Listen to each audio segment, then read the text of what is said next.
الله أكبر الله أكبر بسم الله الرحمن الرحيم الحمد لله رب العالمين الرحمن الرحيم الله أكبر الله أكبر الله أكبر. Can you imagine how limber you'd be? ይህም ብታደርጉ ምን ያህል ቀልጣፋ እንደምትሆኑ አስባችሁታል? አሰላሙ አለይኩም ወራህመቱላሂ ወበረካቱ። ወደ ሪአክሽን ቤተሰቦች እንዴት ናችሁልን? ዛሬ በአዲስ ቪዲዮ መጥቻለሁ። እንግዲህ ለዛሬ ጀላችሁ የመጣሁት ቪዲዮ እጅግ በጣም አነጋጋሪ የሆነ ቪዲዮ ነው። አንዲት ፓስተር ቸርች ውስጥ እንግዲህ ሰላት እየሰገደች ምዕመኑን እያስተማረች ነበረ። ለምን እንዴት የሚለውን እስከ መጨረሻው ድረስ የምትከታተሉ ከሆነ የምታዩ ነው የሚሆነው። ሌሎችም ምርጥና አስተማሪ ቪዲዮዎች አሉ። ታዲያ ቪዲዮ እንደተለመደው ሁላችሁም ላይክ በማድረግ እንድጀምሩ ጋብዛለሁ። ይህ ቪዲዮ እንዲዳረስ ሼር አድርጉ። ለዚህ ቻናል አዲስ ከሆናችሁ ሰብስክራይብ ማድረግ አይረሳ። በቀጥታ ወደ ቪዲዮ። አንድ ሽማግሌ ይባላል እንግዲህ እንደ አንድ ምሳሌዎች መጥቀስ ይገባል። አባባ መስት ፈልጉልኝ አላቸው ወጣት። እሺ ልጄ ምን አይነት ነው የምትፈልገው አሉት። መልኳ መቼም በጣም ቆንጆ መሆን አለበት አለ። አንድ መስፈርት እንግዲህ መልክ የቁንጅና መለኪያው በራሱ በተመልካቹ አይደል ላይ ብቻ ነው ያለው። ለአንተ ቆንጆ የሆነችው ለአንዱ ቆንጆ ላትሆን ትችላለች። አንተ ቆመህ የምታይበት ቦታና እሱ ቆመህ የሚያይበት ቦታ ይለያያል። ስለዚህ መልክ አለ። ሀብት ደግሞ በደንብ ሀብት ያላት መሆን አለበት አለ። ዘሯም የታወቀ ዘር መሆን አለበት አለ። የተከበረች መሆን አለበት። አራት መስፈርት ሲደረድርላቸው ልጄ የአራት ሰው ሚስት እኮ ጠየቀኝ አሉት ይባላል። حديث لا راسه تنكح المرأة لمالها وجمالها وحسبها ودينها. سيت ويلا جنزبها ويلا وبطها ويلا كبرها ويلا هيمان سنيناتها تقبلك. قنا أنت مؤمن عندما هنا فاظفر بذات الدين. ديني اللاتن فلك. قالوا دينك هلا. ዝቅ ብለህም መኖር ትችላለህ፣ ከፍ ብለህም መኖር ትችላለህ። ኑሮ ደግሞ ዝቅ ከፍ ማለት በፍጹም አይቀርም። በጣም ሀብታም ልሁን ብሎ ተሳክቶለት ሀብታም ቢሆን የሆነ ሰዓት ላይ ዋዥቁ ያገኘዋል። እሱ እያለ ታሞ ቤት ይቀርና ያንን ሀብቱን ለመሻማት ሌሎች ሰው ተሰልፈው ታያለ። አይኑ እያየ ሲጠፋ ዲን ካላት ግን የሁሉ ክፍተት ይሸፈናል። አንተ ዲን ካለህ እሷ ዲን ካላት ሂሳብ የምታደርጉት ከአላህ ጋር ስለሆነ ብዙ ችግር አይፈጠርም። ስለዚህ ሰዎች ዲንካላት ደግሞ ቢያዛት ምሽር የምትለው ወርቁ መንገድ ቢሄድም ተጠብቀለታለች ባለ የለም ብላ አትልከሰከስም። አላህን ስለፈል الصالحات قانتات حافظات للغيب بما حفظ الله لك الله ጥሩ ሴቶች አላህን ፈሪዎች ናቸው። ባላቸው ሲረቅም አላህ በጠበቀው መልኩ አደራ የሚጠብቁ ናቸው ማለት ነው። ይሄ የብዙ ላጤዎች ችግር ይመስለኛል። ብዙ ጊዜ ላጤዎች ለማግባት መስፈርታችሁ ምንድነው ሲባል በጣም ቆንጆ ገንዘብ ያለው ዝና ብዙ ነገር መስፈርታችንን እናበዛና ከዛ በኋላ እንግዲህ ያንን አእምሯችን ላይ የሳልነውን ሰው ለማግኘት እጅግ በጣም እንቸገራለን፣ ወንዱም ሴቱም ማለት ነውና መስፈርታችን እጅግ በጣም ማስተካከል አለብን ብዬ አስባለሁኝ። ትክክለኛ መስፈርት ወይንም ጥሩ መስፈርት የሚባለው ለትዳር ዲኗን አይተህ ስነ ምግባሯ እንዴት ነው መኮስናል ሁሉቋ እንዴት ነው የሚለውን አይተን ነው ለናጭ የሚገባው። ሴቷም ደግሞ ልክ እንደዚሁ። ስለዚህ የትዳር መስፈርታችን ያለቀጥ አናብዛ። ወጣትነት በእድሜ አንድ የሚመለስብኝ እርጅና የሰራብኝን ስራ ነግራው ነበር ይላሉ። ሁሉ ነገር ከጆት ያ ጀግና ያ ለብዙ የሚበቃ ወጣትነት ኃይል የነበረው የተገነባ ማንነት ዛሬ ፈላጊ ሆኖ ተረጅ ሆኖ ጠያቂ ሆኖ ነግራው ነበር የሰራብኝን አንድ ተመልሶ ቢመጣልኝ ይላሉ። አናውቀውም፣ ሲያልፈን አናውቀው። ትክክል። ጊዜያችን በከንቱ ስናሳልፈው ጊዜያችን ንግደል ብለን ስንሄድ ቅድም እንዳልከው ጊዜ አይደለም የምትገለው ህይወትን ነው የምታጠፋው። ምክንያቱም ጊዜ ህይወት ነው። እኔ ጊዜ ወርቅና ብር ነው አይገልጸው። በወርቅና ብርማ የሚጠፋ ነው የሚመጣ ነው የሚተካ። ይሄ ህይወት ነው። ህይወትን ነው ከህይወትህ ነው የምትጨምረው የምትቀንሰው። ያአላህ ወጣትነታችንን በአግባቡ መጠቀም አለብን ብዬ አስባለሁ። ምክንያቱም እንዲሁ ወጣት እንደሆነን አንቆይም አይደለ? ወጣትነት ካመለጠን በኋላ ብዙ የምናጣቸው እድሎች አሉ። አሁን በወጣትነታችን ላይ ያሉ ብዙ እድሎች ያኔ አናገኛቸውም እና አላህ ሱብሓነሁ ወተዓላ ይጠይቀናል። ወጣትነትን በምን አሳልፈው ብሎ ይጠይቀናልና ስለዚህ በዚህ ወጣትነታችን መልካም ስራ መስራት አለብን። አሁን ወጣትነታችን ላይ የሰራነው ወይንም የዘራነውን ነው በኋላ ላይ የምናጭደውና እቺ ከባዷ ጊዜ በጣም ደግሞ አጭር ነች፣ በአንድ ወር የምታልፈውና እቺን ጊዜ በጣም በጥሩ ነገሮች መልካም ስራዎችን በመስራት ቤተሰብ በማገዝ ዲን ላይ በጣም ጠንካራ በሆን ከአላህ ሱብሓነሁ ወተዓላ ጋር ያለን ነገር በማሳመር ወጣትነታችን ልናሳለፍ ይገባል። ለነጋችን ዛሬ ላይ ጥሩ ነገር መስራት ይኖርብናል ብዬ አስባለሁ። ወጣትነታቸውን በአግባቡ የሚጠቀሙ ባሮች አላህ ያድርገን። ምን አይነት ጊዜ ላይ እንደደረስን ታውቃላችሁ? አንድ በጣም የታዘብኩት ነገር ማለት ነው በአሁን ጊዜ ጥሩ ሰሪዎች፣ ጥሩ የሚሰሩ ሰዎች ጥሩ ስራዎቻቸውን ማህበራዊ ስራ ይሆናላ ማህበራዊ ጉዳይ ላይ በሚሰሩት ጥሩ ስራም ሊሆን ይችላል፣ ወይ ደግሞ ዒባዳ ነክ ነገራቶች ላይም ሊሆን ይችላል። በዛ ነገር ወደ አደባባይ መውጣት የሚፈሩበት ጊዜ ሆኗል። ለሌላው ሰው ለማስተማር በተዋሱል ኢጅቲማዕ በዚህ በሶሻል ሚዲያም ሆነ በኖርማል ይሄ ያለ አይደል በእንቅስቃሴዎች ላይ ሶሻል ሚዲያ ላይ ሳይለቁ በቃ አላ ኖርማል ነገራቶች ላይ ራሱ መሳተፍ እያቆሙ መጥተዋል። ለምን አትሉኝም? በሰዎች ኮሜንቶች ምክንያት በአንዳንድ ሰዎች ኮሜንት ምክንያት አንዳንዱ ያው ዝም ብሎ ነው የሚያወራው። ይሄ ሰው እኮ ሙገሳ ፈልጎ ነው ወይ ብር ፈልጎ ነው ወይ ደግሞ መታየትን ዝናን ፈልጎ ነው ምናምን ብሎ በሚሉ ሰዎች እነዚህን የመሳሰሉ አስተያየቶች በእነዚህ አስተያየቶች ምክንያት ሰዎች ጥሩ ከመስራት ወደ ኋላ እያሉ ነው ያሉት።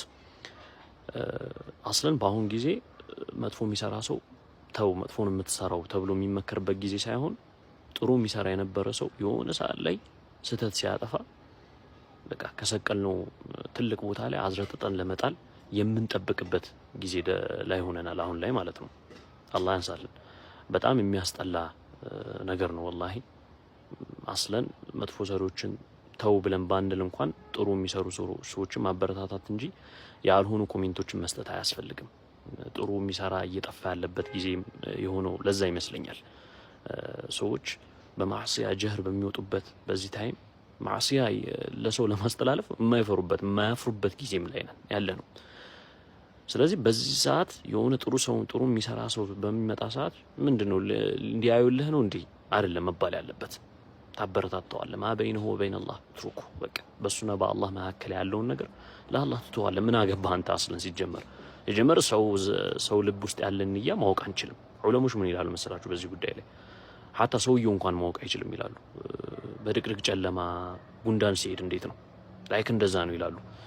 ሰውየው ራሱ አያውቅም ይላሉ። እንኳን አይደለም ሌላ ሰው ሊያውቅ ይቀርና ማለት ነው። ለኢኽላስ ይሁን ለሪያ ይሁን የሚሰራው አላህ ሱብሓነሁ ወተዓላ ብቻ ነው የሚያውቀው። ላ ነጠሊዕ ዐለል ገይብ ሩቅ አዋቂ አይደለንም እኛ። ስለዚህ ማበይነ በባሪያና በአላህ ዘንድ ያለውን ነገር ለአላህ እንተወዋለን ማለት ነው። እኛ ግን ዛሂር የምናየውን ነገር እያመሰገንን ጥሩ የሚሰራን ሰው እያበረታታን ነው መቀጠል ያለብን። እንደዚህ አይነት ባህሪያቶችን ልንቀንስ ይገባል። ሐታ የሆነ ሐዲስ ላለቁ አንዳንድ ሰዎች ሳያውቁት በሚናገሩት መጥፎ ቃል አላህ ዘንድ በጣም ከባድ የሆነን ወንጀል ይጻፍባቸዋል። ልክ እንደዚሁም ደግሞ አንዳንድ ሰዎች ደግሞ አሉ ጥሩ ሳያስቡት ነው ጥሩ በሚናገሩት አምልጧቸውም ሊሆን ይችላል በሚናገሩት ጥሩ ነገር አላህ ዘንድ ትልቅ አጅርን ደግሞ የሚጻፍላቸው ሰዎች አሉ። ሐዲስ ነው እና ምላሶቻችንን ያዝ እናድርግ ያ ጀማዓ። በማናውቀው ጉዳይ አናውራ። ባረከላሁ ፊኩም። ሰላም አለይኩም ወራህመቱላህ። ያአላህ ስንት ሰዎችን በዚህ ምላሳችን የተነሳ ከመልካም ስራ ወደ ኋላ አስቀረናቸው።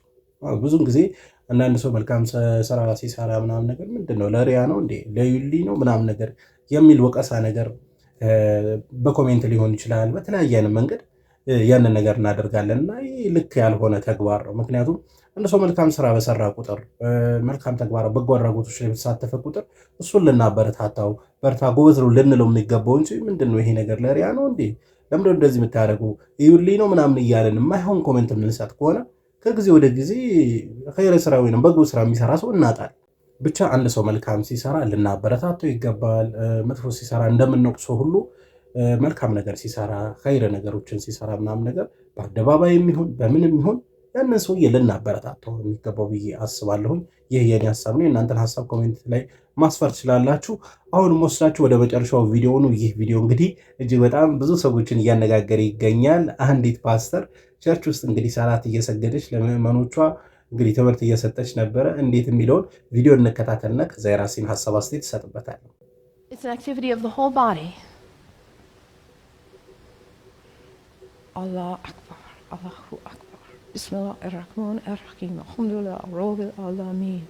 الرحمن الرحيم ملك يوم الدين إياك نعبد وإياك نستعين الصراط المستقيم صراط الذين أنعمت عليهم غير المغضوب ولا الضالين آمين. الله أكبر.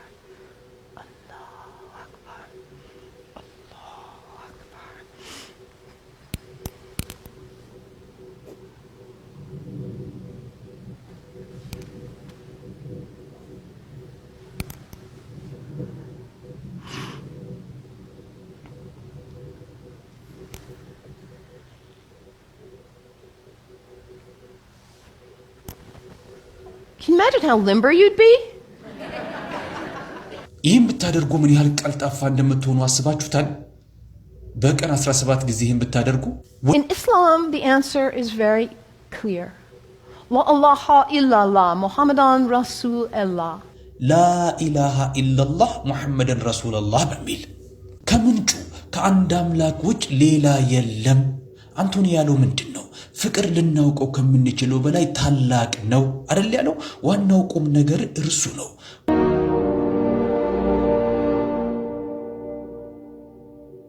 ይህች ሴት ሬቨረንድ ወይም ቄስ ዶክተር ሜለን ኬነዲ ትባላለች። አሜሪካዊት ናት። በዩናይትድ ስቴትስ አትላንታ ዩኒቴሪያን ዩኒቨርሳሊስት የቤተ ክህነት ጉባኤ ላይ በመታደም ስለ ኢስላም የምወዳቸው በሚል ርዕስ ቆንጆ አድርጋ 5ቱን የኢስላም ምሰሶዎች ለክርስቲያን ምዕመኑ አብራርታለች። ይህም በተለያዩ ማህበራዊ ሚዲያዎች ላይ ሲዘዋወር አግኝተነው ለእናንተ የሚመጥን ሆኖ ስላገኘነው እንደሚከተለው ወደ አማርኛ መልሰን አቅርበነዋል። አብራችሁን ቆዩ።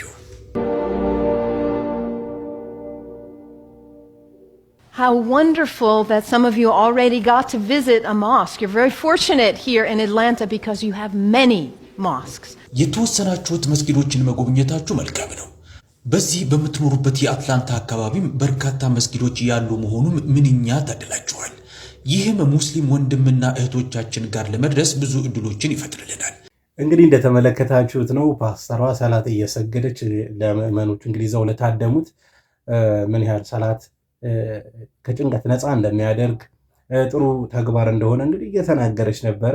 በዚህም የተነሳ በርካታ ሰዎችን እያነጋገረ ይገኛል። ይህ ቪዲዮ አላህ ሱብሓነሁ ወተዓላ ሂዳያን እንዲሰጣት በዚህ አጋጣሚ ይመኛለሁ። እሷም እዛው አብሯት ያሉትን ተከታዮቿም አላህ ሱብሓነሁ ወተዓላ ሂዳያን ይስጣት። እንግዲህ እስልምና ምን ያህል ውብ የሆነ እምነት እንደሆነ ማሳያ ነው። እንግዲህ በርካቶች ከእስልምና የሚወዱትን ተግባር በተለያየ አጋጣሚ እየተናገሩ እያሳዩ ይገኛሉ። በርካታ ሰዎችም ወደ እስልምና እየመጡ ይገኛሉ እና እንግዲህ ይህች ፓስተር ከነ ተከታዮቿ ኢንሻአላህ በቅርቡ እንደምትሰልም ተስፋ አደርጋለሁ። አላህ ሱብሓነሁ ወተዓላ ሂዳያ ይስጣት ነው ማለት ፈልገው። ለማንኛውም ለዛሬ ይዤላችሁ የመጣሁት ቪዲዮ ይህን ይመስል ነበረ። ቪዲዮን ከወዳችሁ እንደተለመደ ሁላችሁም ላይክ አድርጉ። ይህ ቪዲዮ እንዲዳረስ ሼር አድርጉ። ለዚህ ቻናል አዲስ ከሆናችሁ ሰብስክራይብ ማድረግ አይረሳ። ኢንሻአላህ በቀጣይ በአዲስ በቆንጆ ቪዲዮ እስከምንገናኝ ወሰላሙ አለይኩም ወራህመቱላሂ ወበረካቱ።